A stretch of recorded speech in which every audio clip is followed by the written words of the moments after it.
Antes da história começar. Se você já se sentiu paralisado pela procrastinação, ou conhece alguém assim, se inscreva no canal e diga nos comentários de onde você está assistindo. Sua presença aqui pode ser o primeiro passo de alguém para mudar. Vamos juntos nessa história.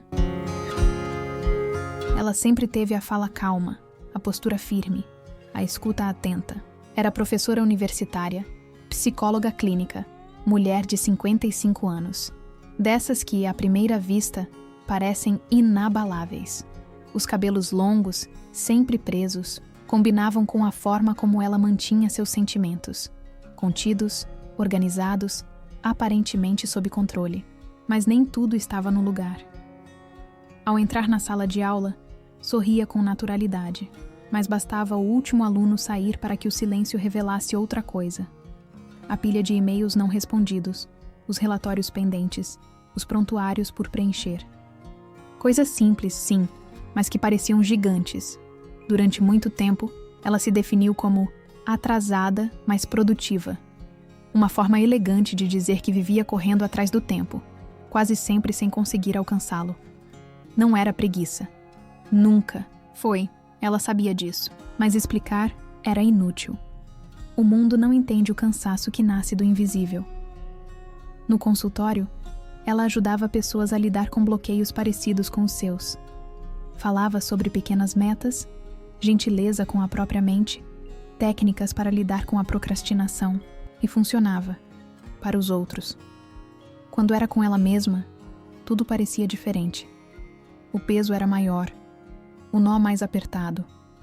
Nos últimos meses, os esquecimentos se tornaram mais frequentes. Consultas desmarcadas sem registro, material das aulas incompleto, tarefas empurradas para o dia seguinte, e depois para o próximo. Havia algo além do comum, algo que ela mesma hesitava em nomear. Até que, numa noite comum, ao olhar para uma página em branco onde deveria escrever um parecer simples, ela sussurrou para si mesma, só mais um instante, e ficou ali, imóvel, por horas. O tempo passando, e ela ali, presa entre a urgência e o vazio. No dia seguinte, ela acordou com a sensação de que não havia dormido. Era como se sua mente tivesse continuado em vigília, ruminando listas, atrasos, possibilidades. Levantou da cama sem vontade, mas com aquela máscara de funcionalidade que já usava havia anos. Tomou o café frio de ontem, abriu o notebook e encarou a agenda como quem encara um campo minado.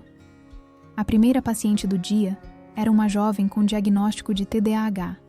Falava rápido, se culpava por tudo, chorava por se sentir uma fraude mesmo tentando tanto. A psicóloga a ouviu com atenção, balançando a cabeça com empatia. Mas em silêncio, o que ela pensava era: eu entendo demais o que você está dizendo. Talvez até mais do que deveria. Olhou para a prateleira, onde havia um livro sobre funções executivas que estava há 3 semanas esperando para ser lido. Ao lado, a pasta de um curso que havia se inscrito com entusiasmo, mas nunca abriu. Eram como espelhos de si mesma, espalhados pelo consultório, silenciosos e acusadores. No fim do expediente, passou na sala dos professores para imprimir algumas folhas, mas esqueceu por que estava lá. Riu sozinha, fez uma piada boba para disfarçar e voltou para sua sala de mãos vazias. Na mesa, um bilhete escrito por ela mesma. Reunião com coordenação amanhã, não esquecer. Estava ali há 3 dias. Na faculdade, ninguém suspeitava. Era respeitada, querida por colegas e alunos. Mas havia algo que ninguém via. Aquele cansaço que não passa com uma boa noite de sono. Aquela confusão interna que não se resolve com um planner novo. Aquele medo de estar se perdendo lentamente, sem saber como voltar. Em casa, abriu o armário e ficou 10 minutos parada, olhando para os potes de comida organizados que havia preparado no fim de semana. Tudo etiquetado, tudo planejado. E ainda assim, não conseguia escolher nada para comer. Acabou pedindo delivery mais uma vez, e mais uma vez sentiu vergonha. Sentou no sofá com a caixa na mão e olhou para a TV desligada. A comida esfriava, e ela nem percebia. Pensava apenas em como aquilo tudo tinha se tornado automático, como ela tinha deixado de viver para apenas cumprir, ou fingir que cumpria. E então pensou novamente. Só mais um instante. Na manhã seguinte, antes mesmo de o despertador tocar, ela já estava acordada. Não por disposição, mas por um tipo de ansiedade que não avisa. Só ocupa espaço. Sentia como se estivesse sempre devendo algo. Aos outros, ao tempo, a si mesma. Levantou devagar, foi até a cozinha e encarou a cafeteira como se ela também tivesse perguntas. A água acabou. E como tantas outras vezes, ela adiou a reposição. Pôs uma chaleira no fogo e ficou olhando a chama, hipnotizada. Era como se aquele fogo externo acalmasse um pouco o caos interno.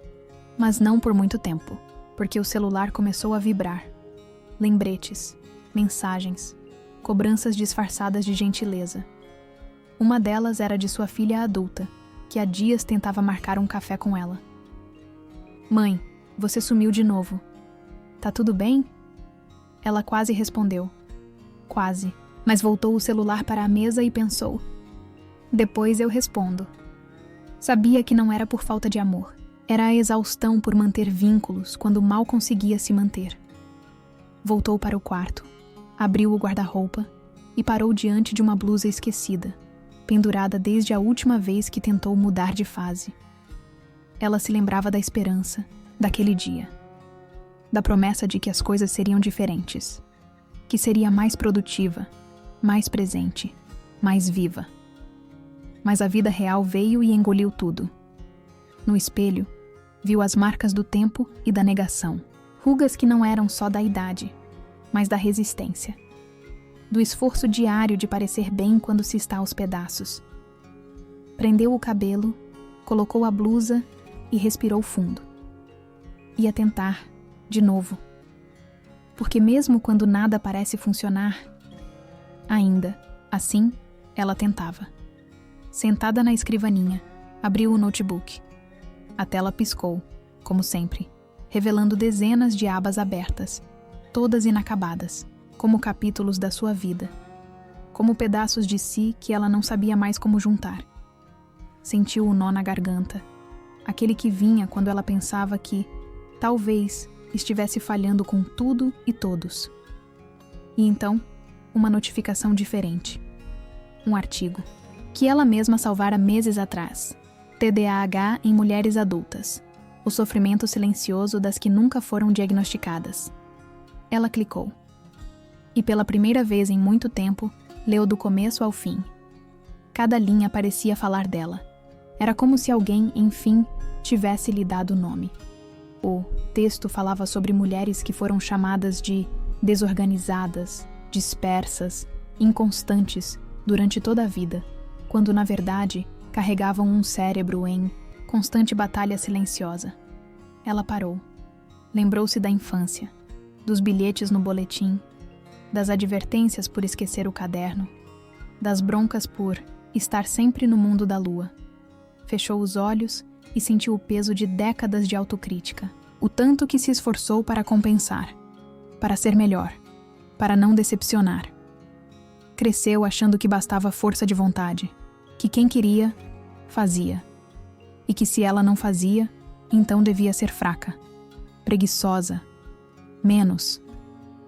Mas ali, naquela manhã, com o rosto iluminado pela luz da tela, ela começou a enxergar outra coisa. Não era só cansaço.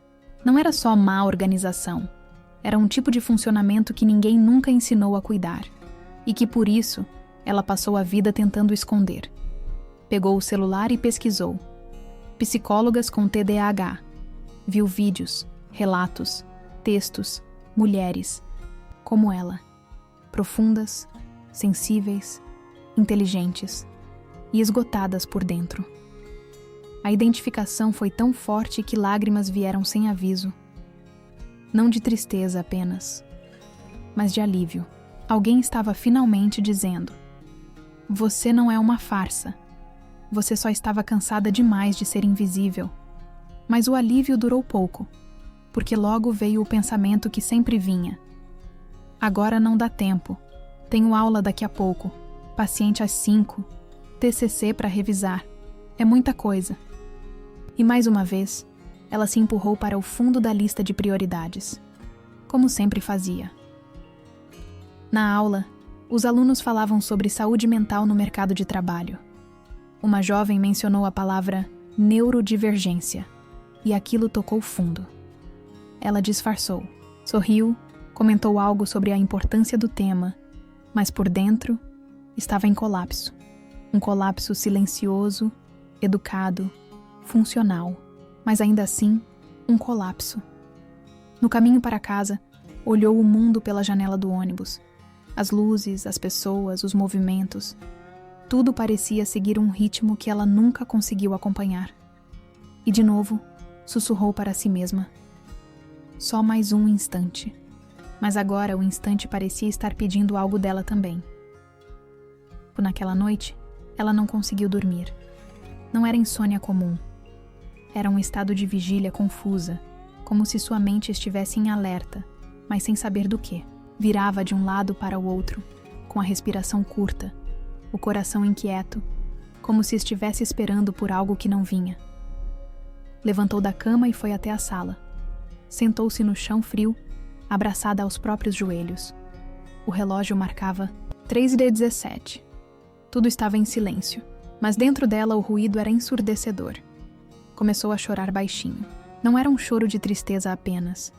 Era de frustração, de exaustão, de não saber mais quem era por trás de tantas funções. Ela pensou em tudo o que já tinha construído. A carreira sólida, o respeito, os pacientes que confiavam nela, mas também pensou em tudo que tinha adiado, os convites recusados, os cursos trancados, os sonhos deixados para depois. E esse depois, ela sabia, nunca chegava. O tempo era sempre agora, mas o agora, para ela, parecia sempre incompleto. Sentia vergonha por não conseguir ser constante, por não conseguir aplicar a si mesma o que ensinava aos outros, por esquecer compromissos mesmo usando 3 aplicativos de agenda, por viver atrasada, mas nunca ausente, por estar presente, mas nunca inteira. Aquela sensação de estar sempre quase lá. Respirou fundo e levantou. Foi até o banheiro, lavou o rosto e se olhou no espelho. Por um segundo, tentou se encarar de verdade, ver além da aparência de força. E o que viu foi uma mulher cansada de ser forte, cansada de dar conta, cansada de fingir que não estava implodindo por dentro. Voltou para o quarto e pegou um caderno antigo. Escreveu só uma frase: "Eu não quero continuar assim." E ficou olhando para ela, como se não fosse capaz de ir além. Mas aquela frase era, de algum modo, um começo. Porque ela sabia que a única forma de sair da paralisia era começar. Fechou o caderno. Deitou-se novamente. E antes de fechar os olhos, não disse só mais um instante. Pela primeira vez em muito tempo, ela disse: "Amanhã eu começo. E se não der tudo certo, pelo menos eu terei começado." E isso para ela foi um sussurro de coragem. No dia seguinte, ela não mudou o mundo, nem organizou a semana inteira, nem respondeu todos os e-mails, mas levantou 10 minutos mais cedo, tomou banho com calma e preparou o próprio café sem deixar a chaleira queimar. Pequenas vitórias, silenciosas, invisíveis para os outros, mas para ela, quase milagrosas. Abriu o notebook e, antes de ir direto para as tarefas atrasadas, escreveu no bloco de notas: "Hoje eu começo pequeno." Isso não resolveu o problema, mas trouxe leveza. Pela primeira vez, ela não começou o dia se punindo. Começou se acolhendo. E só isso já fez o peso parecer menor. Durante a aula, deixou de lado a apresentação perfeita que havia planejado e falou com o coração. Contou aos alunos que nem sempre conseguia organizar os pensamentos, que vivia atrasando coisas importantes e que mesmo assim seguia ali, tentando. A sala silenciou e, em vez de perder autoridade, ganhou respeito. Uma aluna se aproximou ao Fim da aula. Disse que também se sentia assim, que achava que era a única, que vivia se escondendo atrás de agendas e metas inalcançáveis. Elas conversaram por alguns minutos. Pouco tempo, mas o suficiente para entenderem que existe força em se mostrar humana, principalmente quando se espera que você seja inabalável. Na hora do almoço, ela não teve apetite, mas sentou mesmo assim. Escolheu um dos potes etiquetados. Esquentou. Comeu devagar, quase como um gesto de cuidado. Depois, pegou o celular e respondeu à filha. Me desculpa pelo sumiço. Você topa tomar aquele café amanhã? A resposta veio com um emoji de coração e claro, mãe, tava te esperando. À tarde, entre um atendimento e outro, pesquisou sobre avaliações para adultos com suspeita de TDAH. Fez contato com uma colega especialista, marcou um horário. Foi difícil admitir que precisava de ajuda, mas mais difícil era continuar fingindo que estava tudo bem. E ela não queria mais isso. No fim do dia, sentou no sofá e olhou para a televisão desligada. Mas desta vez, não ficou paralisada. Pegou o caderno, abriu na mesma página de ontem e escreveu mais uma frase. Comecei. E não vou parar. Mesmo que devagar. Fechou os olhos, respirou fundo. Pela primeira vez, o instante era dela. Isso bastava. A sessão com a colega foi marcada para uma quarta-feira, no fim da manhã. Ela quase desmarcou. Chegou a escrever a mensagem, mas não enviou. Respirou fundo e decidiu ir. No caminho, ficou tentando organizar mentalmente o que ia dizer. Ensaiou justificativas, explicações, piadas para suavizar o peso. No fundo, ainda achava que talvez estivesse exagerando.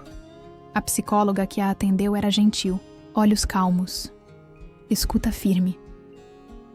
Não havia julgamento, só acolhimento. Ela começou falando aos poucos, com frases curtas. Mas sem perceber, foi abrindo gavetas que estavam fechadas há décadas. Falou da infância confusa, da adolescência impulsiva, da vida adulta produtiva demais, e ainda assim, cheia de buracos. Ao final da primeira conversa, não houve diagnóstico, mas houve algo maior. O reconhecimento de uma história com sentido. Uma história que fazia sentido mesmo nos pedaços que ela havia tentado esconder. Saiu do consultório mais leve. Não porque tudo estava resolvido, mas porque, enfim, alguém a viu de verdade. Na saída, passou por uma banca de jornal. Viu um caderno simples, com capa dura e folhas sem pauta. Comprou sem pensar muito. Era azul escuro, como o céu das noites que ela passava acordada. Decidiu que aquele seria o espaço onde escreveria suas vitórias miúdas, as que ninguém vê, as que fazem o dia valer a pena. Chegando em casa, anotou a primeira. Fui, mesmo com medo, mesmo com vontade de cancelar. Fui. Depois, deixou o caderno sobre a mesa, onde pudesse vê-lo todos os dias. Era quase um lembrete, silencioso de que ela estava se movendo, ainda que devagar. E isso, para ela, era a revolução. No dia seguinte, uma paciente faltou. Em vez de preencher o tempo com tarefas atrasadas, ela fez algo inédito. Descansou, tomou um café na varanda, ouviu uma música antiga, deixou o celular longe. Não foi fuga, foi escolha. Pela primeira vez, descansou sem culpa, sem a voz interna, dizendo que ela deveria estar fazendo mais. Mais tarde, abriu seu e-mail e respondeu uma mensagem pendente havia semanas. Só uma. Mas respondeu com calma, com presença. E percebeu algo que nunca tinha reparado. A procrastinação não era falta de vontade. Era o corpo dizendo, está pesado demais. E talvez ela estivesse, enfim, aprendendo a ouvir esse corpo. Nos dias seguintes, ela não virou outra pessoa. Ainda esquecia compromissos. Ainda deixava roupas sobre a cadeira. Ainda se via perdida entre abas do navegador. Mas algo mudou. Agora, ela parava, respirava, voltava e recomeçava com menos culpa. Isso, para ela, Era mais precioso do que qualquer sistema de produtividade. Na faculdade, propôs um novo formato para a disciplina. Mais encontros circulares, mais escuta entre os alunos, menos pressão por perfeição. Queria ensinar o conteúdo, claro. Mas queria também ensinar o que aprendeu na pele, que às vezes o atraso carrega histórias que ninguém conhece, que nem toda ausência é desinteresse, e nem todo silêncio é desleixo. Uma aluna lhe entregou um bilhete após a aula. Dizia: "Obrigada por existir como você é. Achei que só eu me sentia assim." Ela guardou o papel como quem recebe um abraço inesperado. Colocou na gaveta do consultório, junto com outros recados, e pensou que talvez estivesse, aos poucos, encontrando um novo jeito de ser referência, sem precisar se esconder. No consultório, passou a fazer algo novo. Perguntava aos pacientes: "O que você conseguiu fazer essa semana mesmo com dificuldade?" Antes a pergunta era outra: "Conseguiu cumprir tudo o que planejou?" A mudança era sutil, mas o impacto era imenso. As pessoas sorriam mais, se sentiam vistas, e ela também. Num domingo de sol, saiu para caminhar no parque, sem fones de ouvido, sem metas de passos, só caminhando. O barulho dos galhos, o cheiro da terra úmida, o som das crianças correndo, tudo parecia mais presente. Como se o mundo tivesse voltado ao foco, ou como se pela primeira vez ela estivesse conseguindo olhar para ele sem filtro. Sentou num banco e pensou em todas as vezes em que desistiu antes de tentar, em todas as ideias que teve e não colocou em prática por medo de falhar, em todos os depois que nunca chegaram. E naquele instante, entendeu. A procrastinação não era o problema, era o sintoma. O real problema era o medo de não ser suficiente. Fechou os olhos. Sentiu o vento tocar seu rosto. E pela primeira vez em muito tempo, não pensou. Só mais um instante, pensou: "Que bom estar aqui." E naquele momento tão simples, sentiu que talvez, só talvez, estivesse aprendendo a viver, do jeito que dá, com o que tem, e mesmo assim, inteira. Dias depois, recebeu uma mensagem da colega que a atendeu na primeira consulta. "Você pensou em seguir com a avaliação formal?" Ela respirou fundo antes de responder. Havia ali um medo antigo de receber um rótulo, mas também uma vontade nova de se conhecer com mais verdade. Digitou: "Sim, quero entender minha história com mais clareza." E enviou. A avaliação não veio como sentença, mas como explicação. Sim, ela apresentava traços compatíveis com o TDAH. E sim, isso poderia ter influenciado boa parte de sua trajetória. Mas mais importante que o nome, era o que ela fazia com aquilo agora. Pela primeira vez, sentia que tinha um mapa. E mesmo que fosse confuso, era seu. Voltou do consultório com o laudo em mãos e parou no meio do caminho. Sentou num banco qualquer da calçada. Ficou ali olhando o papel por minutos, pensando em como uma folha poderia conter tanto, e ao mesmo tempo, tão pouco. Porque aquilo não mudava quem ela era, mas mudava como ela se via, e isso bastava. Guardou o laudo na bolsa, tirou o celular e abriu o caderno virtual onde anotava reflexões. Escreveu: "Não sou preguiçosa. Nunca fui. Apenas precisei de mais pausas para entender o que os outros faziam no automático. E tudo bem." Salvar aquele pensamento foi como libertar uma parte de si que esteve presa por anos. Ao chegar em casa, encontrou uma carta da filha, escrita à mão. Dizia: "Mãe, eu sei que você sempre tentou. Mesmo quando parecia distante, eu sabia que era o jeito que dava. Te admiro. Obrigada por continuar tentando." Ela leu chorando, porque no fundo, aquele era o maior medo que carregava. Não ter conseguido amar da forma certa. Guardou a carta junto ao bilhete da aluna e decidiu criar uma caixa. Uma pequena caixa com a inscrição: "Provas de que estou caminhando." Lá, colocaria tudo que a lembrasse que mesmo quando parecia parada, estava na verdade resistindo. E resistir também é uma forma de avançar. Naquela noite, Antes de dormir, escreveu mais uma frase no caderno azul. Estou me reconstruindo em silêncio. E isso também é bonito. Apagou a luz. Não precisou rolar o feed. Não precisou fugir do agora. Deitou-se e, pela primeira vez em muito tempo, sentiu paz. Aquela paz que vem quando a gente para de se abandonar. Semanas se passaram. A vida continuou com seus ritmos irregulares, suas cobranças invisíveis, seus desafios diários. Ela ainda esquecia prazos. Ainda se perdia em pensamentos no meio de uma tarefa. Ainda precisava, às vezes, sentar e respirar antes de continuar. Mas agora, havia uma diferença fundamental. Ela havia parado de se culpar por ser quem era.